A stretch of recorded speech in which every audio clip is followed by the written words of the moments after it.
viewers and listeners of PWF Empire Live. At this time, we would like to present to you the post-TLC version of the Kayfabe Tier List. Steven, I guess you can go ahead and take it away. Like, is there an overall thought that you have going through your head right now with the Kayfabe Tier List and the changes that have been made since the Survivor Series edition?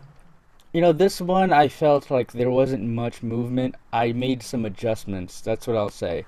And it's not adjustments based on anything that's transpired necessarily. It's just adjustments to maybe like last time I felt like it wasn't exactly an accurate reflection of the product, whereas this one I feel like it's more accurately reflecting what I see on television. So I'll say this was a bunch of tweaks or a bunch of adjustments.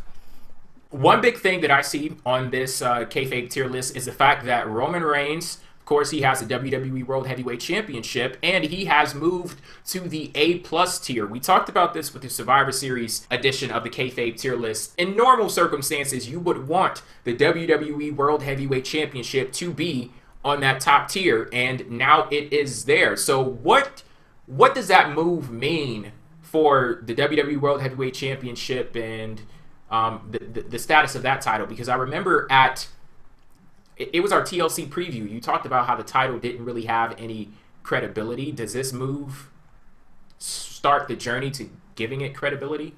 It could very well start the journey to giving it credibility. I don't know if Reigns beating Sheamus gives it credibility, because Sheamus, of course, cashed in on Reigns, who beat Ambrose, who was not the champion, and that was after a tournament where the champion wasn't involved. So this title is so far removed from who I think is the legit champion, which is Brock Lesnar, that you got to do some work before I start to think that this championship actually reflects the top guy in the company. Now Reigns is, I think, one of the top guys in the company, so that's good, but he didn't necessarily earn the title by beating a top guy in the company. He beat Sheamus.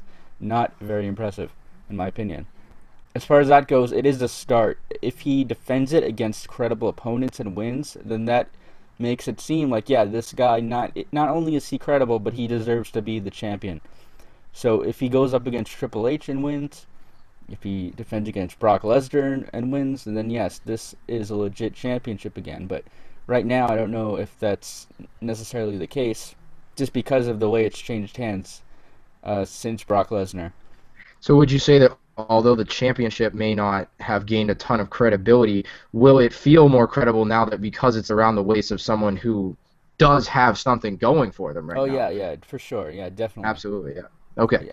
Yeah, that's what I think, too. Same thing. I mean, I got to say that the championship right now has been, mediocre as far as it's been booked. You know, it's going back to even, with Rollins' title run being, underwhelming, and then Sheamus winning in the way that he did and everything. But this is this week on Raw, the title felt more legit than it has for the majority of 2015. That's pretty crazy to think that one night made the title feel more important than most of the year did combined.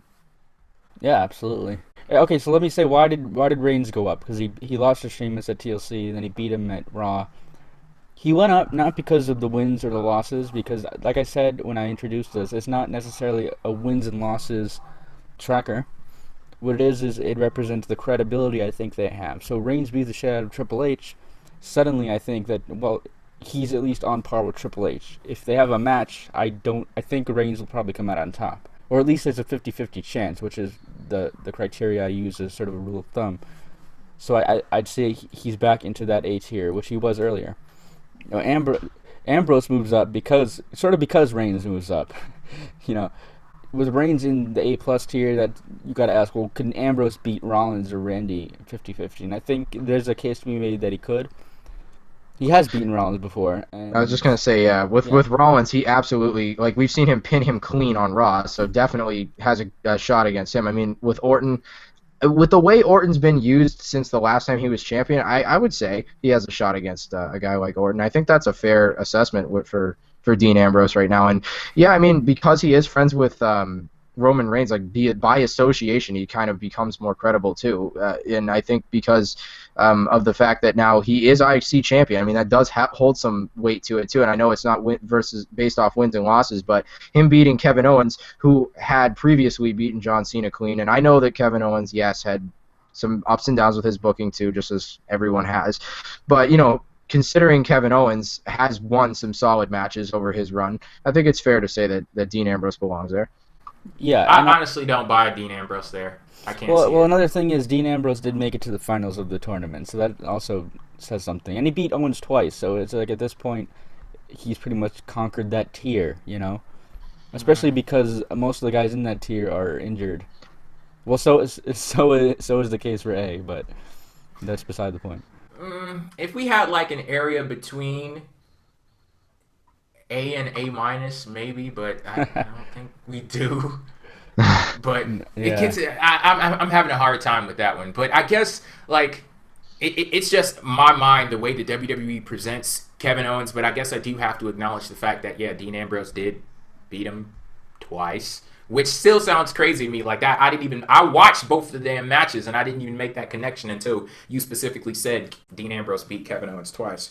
One other thing that I want to talk about, because on the last edition of the Kayfabe Tier List, we had Xavier Woods with his New Day partners in the B plus tier, but Xavier Woods has since moved down.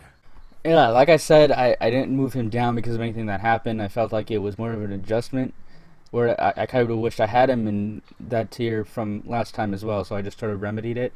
And the reason I have that is not because I have a grudge against Xavier, but because really he's more of the manager in this group. Usually when there's a big team match going on, it's not him who's in the match, it's Kofi and Big E. So for that reason, I think he is a little bit below him in terms of credibility. But to be fair, though, he did throw the trombone in and and did help them win the match. So I don't know, man. I think that he belongs up there. Now, see, Steven didn't forget about it. He actually does have a grudge. He does, yes. I mean, hell, he even said he was releasing Xavier Woods when we weren't even talking about it. When he wasn't even in the damn Look, at this point, I'm just doing it to piss off Jay. So. Like Evan and his little Eric Rowan stuff. And I'd like to point out, isn't Eric Rowan the lowest rated of the Wyatt family? Yep. Yeah, so I'm not just picking on Damn. I'm not just picking on Xavier.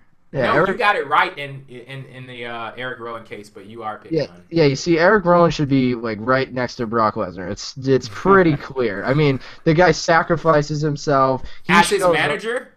Yeah. Should he take the place of Paul Heyman there? That would be the only way I could possibly see. They finally forced Rowan to get a victory. They said, okay, dude, I know you like to put people over, but we need you to have some credibility, so we got to give you the pin against the selfless ECW sacrifices. Exactly. Eric Rowan have finally paid off. Absolutely. And not only that, but he could show Brock how to solve a freaking Rubik's Cube in under a minute. I mean, watch Lesnar and how much better of a wrestler he's going to be because of the fact that he will now know how to solve a Rubik's Cube that quickly. I mean, I can just see it now. Is that how it works? Are Rubik's Cubes the key to superstardom? Absolutely, yeah. It's more important than winning the title, right? Come on. Solve that Rubik's Cube, Brock.